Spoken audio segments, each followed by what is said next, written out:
Guys, ഈ വർഷം MCUവിൽ എല്ലാവരും തന്നെ വളരെ എക്സ്പെക്ടേഷനോടെയും ഹൈപ്പോടെ തന്നെ കാത്തിരിക്കുന്ന മൂവിയാണ് ഡെഡ്പൂൾ 3.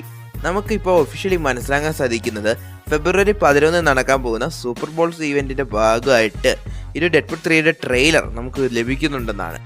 ഒരു ട്രെയിലർ അല്ലെങ്കിൽ ഒരു ടീസർ ആയിരിക്കും നമുക്ക് ലഭിക്കുക. കാരണം ഇതിന്റെ ഷൂട്ടിംഗ് കഴിഞ്ഞ മാസമാണ് കഴിഞ്ഞത്. അതുകൊണ്ട് തന്നെ ചെറിയൊരു ടീസർ ആയിരിക്കും നമുക്ക് ലഭിക്കുക. ഈ ടീസറിന്റെ ഒരു സിനോപ്സിസ് നമുക്ക് ലഭിച്ചിട്ടുണ്ട്. ഈ സിനോപ്സിസ് വഴി നമുക്ക് മനസ്സിലാക്കാൻ സാധിക്കുന്നത് തൻ്റെ ഹീറോയ്ക്ക് ലൈഫൊക്കെ ഒഴിവാക്കിയിട്ട് ഒരു വർക്ക്ഷോപ്പിൽ ജോലി ചെയ്യുന്ന ഡെഡ്പൂള്, ആ ഒരു ഡെഡ്പൂളിനെ കാണിച്ചായിരിക്കും ടീസർ സ്റ്റാർട്ട് ചെയ്യുക. കൂടാതെ വോൾവറിൻ്റെ ടീസറൊക്കെ ഈ ടീസറിൽ തന്നെ നമുക്ക് ലഭിക്കുന്നുണ്ട്. ഇങ്ങനെ പല പല കാര്യങ്ങളും സിനോപ്സിസിലൂടെ നമുക്ക് മനസ്സിലാക്കാൻ സാധിക്കുന്നുണ്ട്.